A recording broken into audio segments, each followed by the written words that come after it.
bien, d'abord, je suis très heureux de venir en Espagne et d'être dans une galerie comme ça. Et le choix des photos qui a été fait pour la galerie correspond exactement à ce que moi je souhaite montrer dans la vie.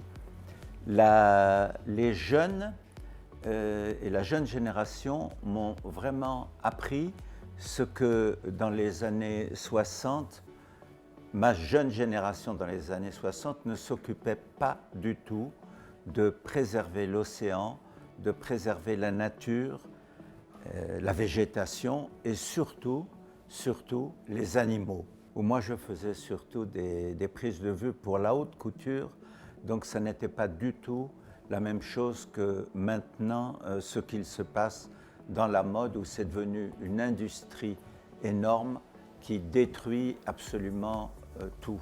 Donc on ne s'occupait absolument pas de ça et nous ne savions pas les dégâts terribles et la pollution que ça allait faire, malheureusement. J'ai commencé dans la photo de guerre et malheureusement la petite équipe avec qui j'étais, nous ne sommes pas restés beaucoup, nous sommes revenus 4 et de ce fait, comme moi j'ai eu la chance de ne pas être tué, j'ai voulu tout à coup, après quelques années, tourner la tête. Moi j'ai toujours essayé de fuir la réalité parce que je crois que j'ai quand même été très gâté par la vie. C'est complètement différent, mais parce que maintenant, tout le monde peut s'exprimer en faisant d'ailleurs des belles photos avec son téléphone et avec les appareils photo. Et tandis que nous, autrefois, effectivement, nous nous occupions de pellicules, il fallait apprendre la technique de quoi faire, comment mettre les rouleaux, etc. Mais je crois tout de même que maintenant, même maintenant, en étant photographe, peut-être pas avec le téléphone, mais avec les appareils numériques, quand on est vraiment photographe, en tout cas dans la mode, dans les choses comme ça, toutes nos images sont légèrement truquées, interprétées. Quand vous faites vraiment de la mode, c'est une préparation et une amélioration pour protéger et mettre en valeur la tenue qu'on photographie et mettre en valeur aussi, moi personnellement, j'aime bien mettre en valeur les femmes que je photographie. J'ai toujours voulu montrer vraiment que la mer était belle, qu'il fallait la protéger et j'admire beaucoup justement toute cette nouvelle génération qui nous apprend à vivre autrement et à essayer de sauver le monde. Et effectivement, alors il y a maintenant les positions qu'on donne aux mannequins sont très différentes. Je trouve que c'est moins graphique, moins élégant, mais c'est mon point de vue. Et aussi maintenant, les jeunes travaillent avec un grand angle qui déforme beaucoup. J'étais à peine photographe et j'ai eu la chance d'aller à New York avec monsieur Pierre Cardin, la grande chanteuse, comment elle s'appelait la chanteuse d'opéra ?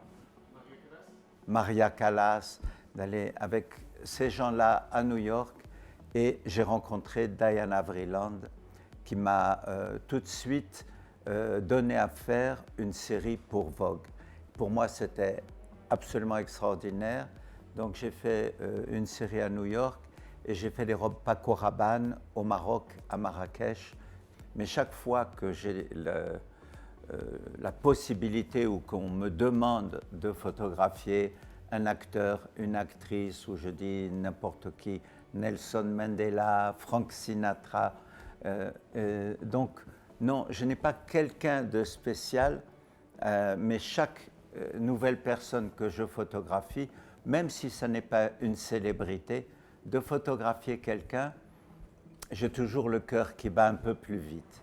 Alors, je dois dire que pour moi, c'est vraiment un grand bonheur d'exposer à Madrid parce que j'ai toujours eu beaucoup d'admiration pour l'Espagne où même quand j'étais plus jeune, j'avais traversé toute l'Espagne. J'étais venu du Maroc à Vespa et traverser l'Espagne et de remonter. Je suis tombé en panne en arrivant en France quand même, mais l'Espagne est un pays qui, pour les Français, nous apporte du rêve, de la joie.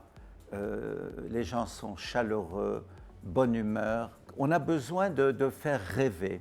Mais moi, je reste toujours dans cette envie de montrer que la vie est belle.